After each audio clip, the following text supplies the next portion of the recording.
بسم الله الرحمن الرحيم.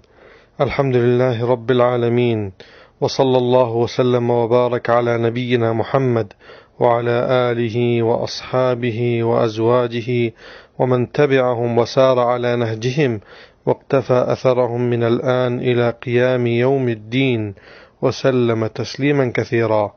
بعد سلام خدمت شما شنوندگان عزیز و ارجمند بخش فارسی رادیوی بین المللی عربستان سعودی. در خدمت شما هستم با برنامه دیگر از سری برنامه‌های میان روی در اسلام. اصلی که اسلام پژوهان با ژرفکاوی در این دین به آن میرسند این است که اثبات تقدیر خداوندی به معنای نفی تأثیر انسان بر روی این کره خاکی و رد کارسازی عملکرد وی در این هستی نیست.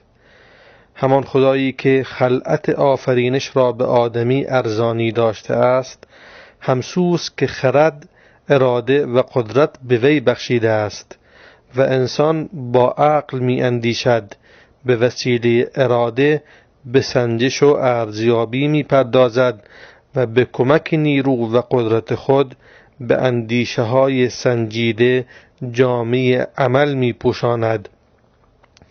و همه اینها عطایاهایی هستند از سوی خداوند برای آدمیان. پس توانمندی آنها ناشی از قدرت خداوند و صاحب اراده بودنشان ناشی از خواست و اراده خداست. و این است معنای وما تشاءون الا ان یشاء الله.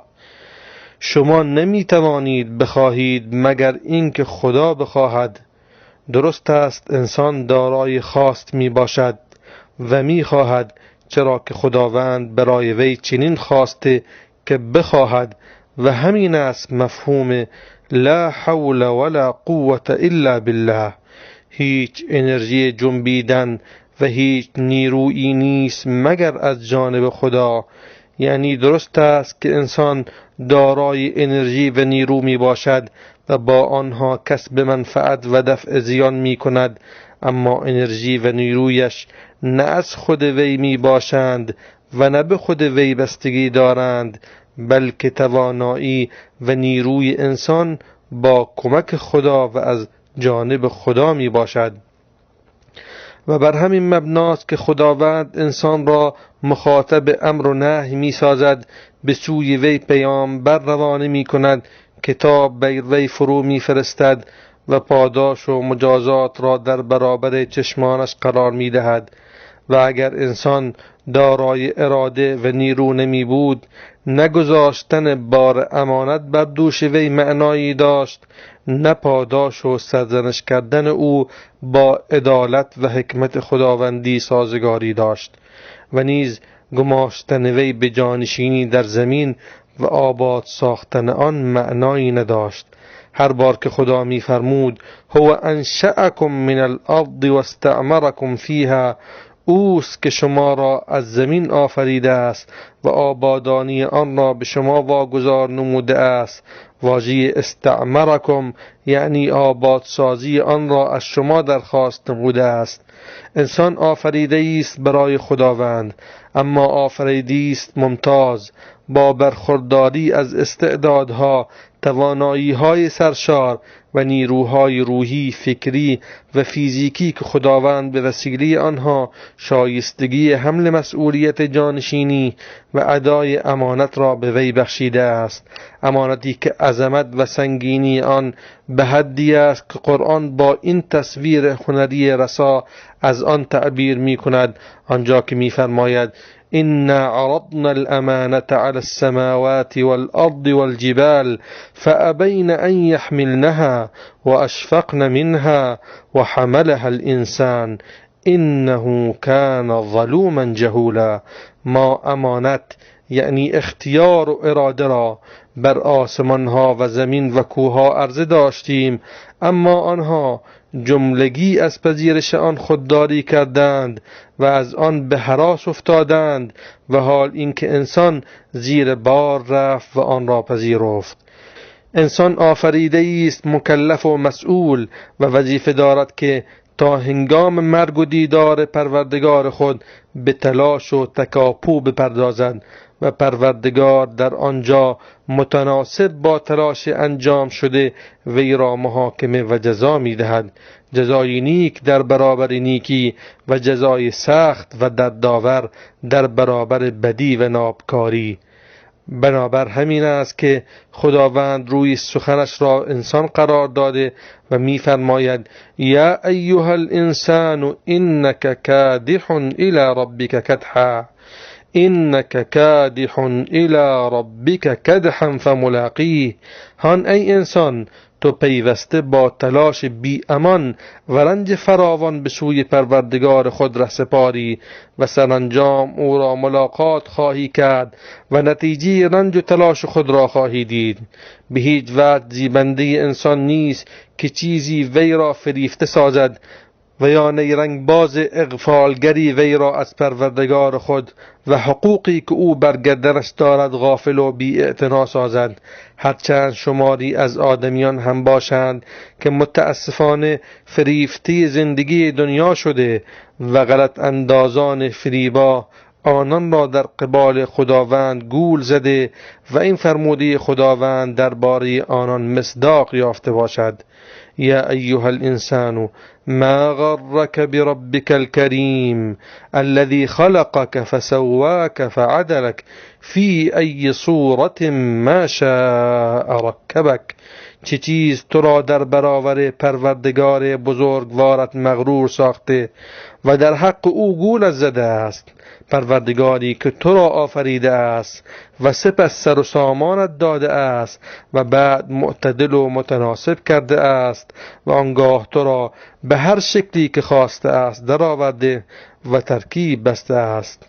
اینکه اسلام برنامه‌ای است خدایی که پروردگار مردم آن را برای مردم طرح ریزی نموده، به این معنا نیست که انسان در مقابل این برنامه فاقد نقش مثبت و از مسیر آن برکنار بوده و نسبت به آن کاملا غیر مؤثر و منفی است و لذا جز پذیرش اجرا و تسلیم حقی ندارد، بی آنکه بگوید چرا یا چگونه، چرا که میان وحی الهی و اندیشه انسانی هیچ گونه برابری و تناسبی وجود ندارد و عقل با صدور و حکم و حیاتی جز گردن نهادن و پذیرش راهی ندارد. چنین برداشتی در حقیقت نادرست و غیر واقعی است، چرا که تقدیر الهی با وجود اعتراف به قدرت خداوند در هستی و در کنار رد همپایگی و تکافؤ میان اراده الهی و اراده بشری یا میان قدرت خالق و قدرت مخلوق، نقش انسان و حضور فعال وی در صحنه گیتی را انکار نکرده است. نیز وحی الهی نقش اندیشه انسانی و کارآمدی آن را در زمینه‌های فهم وحی، استنباط از وحی و قیاس بر آن و پر کردن منطقی الفراغ‌های موجود در فقه انکار نکرده است. وجود نقص عقل مانع پیشرفت و نوآوری عقل نخواهد بود، چرا که وحی چندین میدان برای عقل باقی گذاشته است که می تواند وجود خود را در آنها ابراز نموده و توانایی‌هایش را به نمایش بگذارد. وحی امور بسیاری را در زمینه‌های گوناگون برای عقل باقی گذاشته است. در زمینه اعتقادی پی بردن به دو حقیقت بزرگ در این هستی را به عقل واگذار نموده است. حقیقت نخست وجود خداوند و یگانگی او و وجود خداوند همان گونه که فطرت سلیم هم میپذیرد، ضرورت بینش صحیح و اندیشه روشن و صریح نیز می باشد. پس اگر میبینیم که قرآن از هستی و از درون انسان برای وجود خداوند دلیل می آورد، دیگر جای شگفتی نیست. به عنوان نمونه ان فی خلق السماوات والارض واختلاف اللیل والنهار لآیات لأولی الالباب. مسلماً در آفرینش آسمان ها و زمین و گردش پیاپی شب و روز دلایل و نشانه هایی برای خردمندان وجود دارد. ام خلقوا من غیر شیء ام هم الخالقون ام خلقوا السماوات والارض بل لا یوقنون. آیا ایشان بدون هیچ گونه خالقی آفریده شده اند و یا اینکه خودشان آفریدگارند یا اینکه آنان آسمان ها و زمین را آفریدند، بلکه ایشان جویای یقین نیستند. قرآن در ادامه ذکر دلایل عقلی بر یگانگی خداوند می‌فرماید لو کان فیهما آلهة الا الله لفسدتا فسبحان الله رب العرش عما یصفون. اگر در آسمان ها و زمین غیر از الله معبودها و خدایانی می بودند و امور جهان را می چرخاندند، قطعا آسمان ها و زمین تباه می گردید. لذا خداوند صاحب سلطنت جهان بسی برتر از آن چیزهایی است که ایشان بر زبان میرانند. ام اتخذوا من دونه آلهة قل هاتوا برهانکم. آیا آنان غیر از یزدان معبودهایی را سزاوار پرستش دیده و به خدایی گرفته‌اند؟ بگو دلیل خود را بر این شرک بیان دارید. و در جای دیگر می‌فرماید ما اتخذ الله من ولد وما كان معه من اله اذا لذهب كل اله بما خلق ولعلى بعضهم على بعض. خداوند نه فرزندی برای خود برگرفته است و نه خدایی به همراه داشته است، چرا که اگر خدایی با او می بود هر خدایی به آفریدگان خود می پرداخت و هر یک از خدایان بر دیگری برتری و چیرگی می جست. شنوندگان عزیز و ارجمند، در این لحظه به پایان برنامه امروز میان روی در اسلام می رسیم. از همراهیتان تا این لحظه کمال تشکر را دارم و شما را تا برنامه دیگر و روز دیگر به الله بزرگ و متعال می سپارم. السلام علیکم و رحمت الله و برکاته.